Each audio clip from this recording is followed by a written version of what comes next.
Okay, the cabinet is moving along. We've spent the last couple of days getting it primped and prepped and stuff for the final touches. We're got it stained, pre-stained, stained. We hit it with some red mahogany, dark red mahogany, on the bottom band, the top band, and the top. All the rest of the areas are done in man, my brain is brain. What is brain? It's I don't know. I'll remember it in a minute, and I'll give it to you sometime. We got the trim all done, and my typical brushed bronze, oil rub bronze metallic. Same way on the base. There. We did the bands in here, the edges of the bands, in onyx, black onyx. So we got 2 good coats on it yesterday evening, last night, in clear poly, and we're gonna let this thing warm up today and bake for a couple of hours, and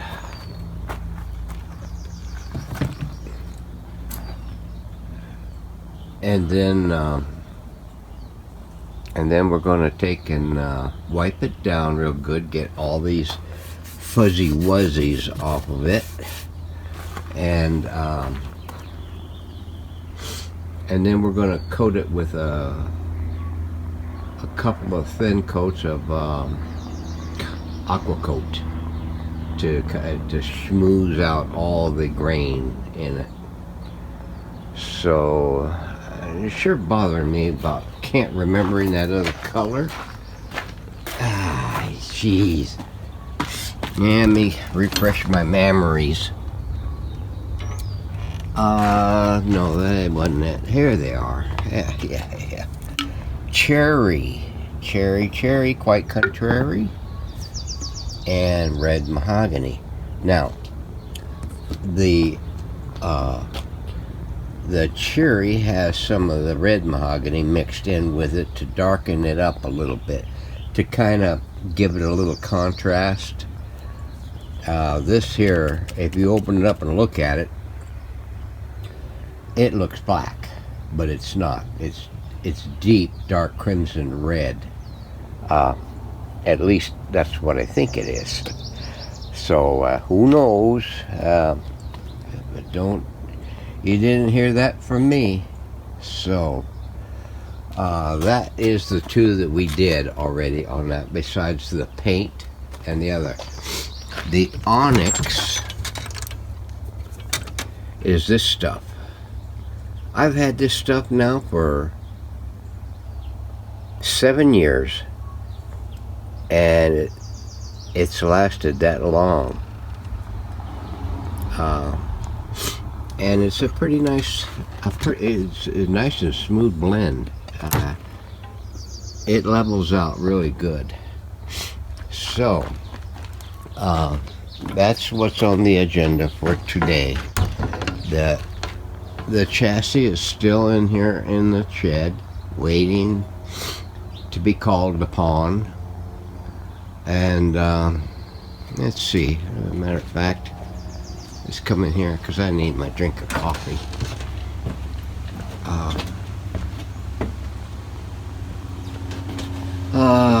Let's see.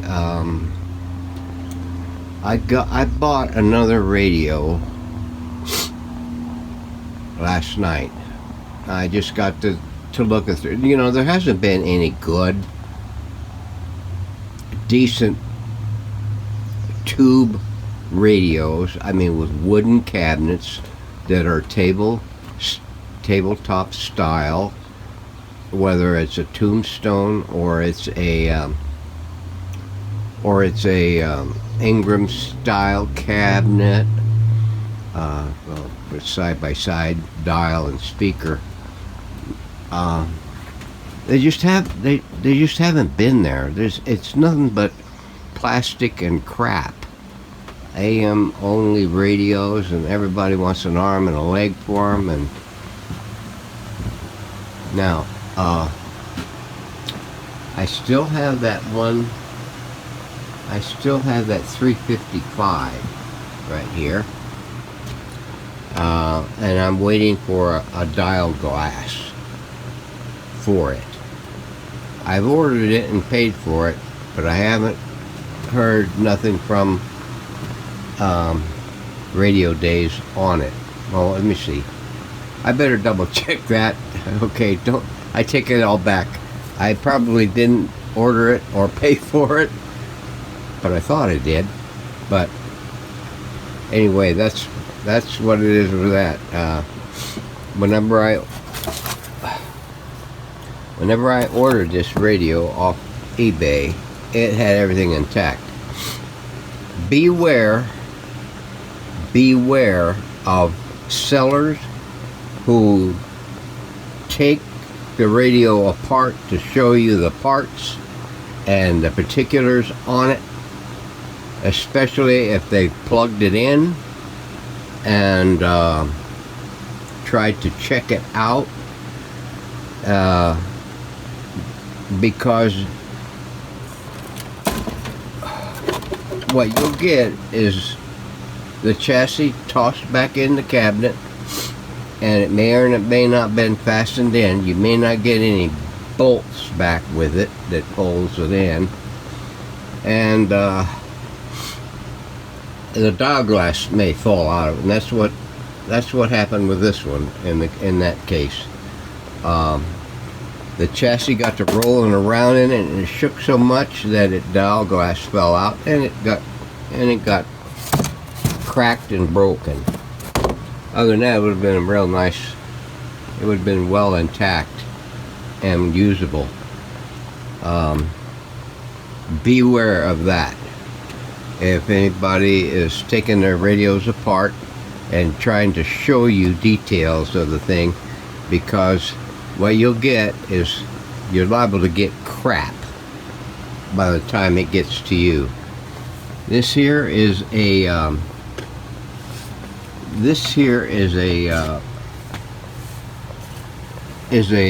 529, a Zenith 529 radio. This is the last one of the three that I bought about 3 years ago. Near Thanksgiving, I think it was, and I got the back made for it already. Yeah, Rishka breaka freaka fraka fraka. Darn, nothing cooperates these days. Not even people. There's the back on that. So I've got this one still left in the works. That one there, it was a junk radio. I think it has a record player in the top, and it had similar to a 527, 6S 527 chassis in it, 6A02 or whatever the hell the chassis number is. I bought it because of the bezel, the button bezel. This one here is what is this? Stuart Warner from late 30s, I think it is. That would be a good candidate. This is a model number that I have no experience with yet. That's the reason I bought it, because it looks like a good candidate for a restoration, and everything was still intact with it. The bezels are metal, and it has its knobs. it has its knobs with it, and it has a magic eye. That one there, those tweak my attention span. They really make me perk up whenever I see a magic eye tube in one of these cabinets. And the one I just bought, what was it? Yeah, I can't remember. I'll put a notation at the bottom of the screen of what one it is. But it's another tabletop. I think it's got an eye tube in it, and it was a very good price too. And I got my eyes on another one, but I got it flagged for watching, hoping that I get a trigger. I trigger the seller to send me an offer on it and see what happens with it. So that's going to be it pretty much in a nutshell. This up here is the this one up here is the Westie. It's still sitting on the shelf. This one down here is a bomber. A bomber? I think this is a bomber radio for the weatherman in San Francisco. He's not in any hurry for that, so I'm keeping him in the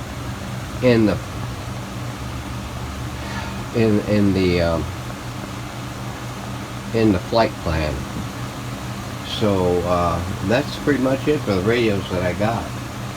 So, and that one down there, that's a TO that I bought to go with the TO that I already had over there, that I robbed the on-off switch, the volume switch, for another radio. These here are both my personal radio. Are my personal radios. Now, I may opt to unload those too at a future date. So that's pretty much it. I just wanted to cover that cabinet with you and let you know there's still things going on with it, and we're going to be getting to it. So we're getting close to the final countdown. So stay tuned, and thanks for watching. Thanks for hanging in there for me.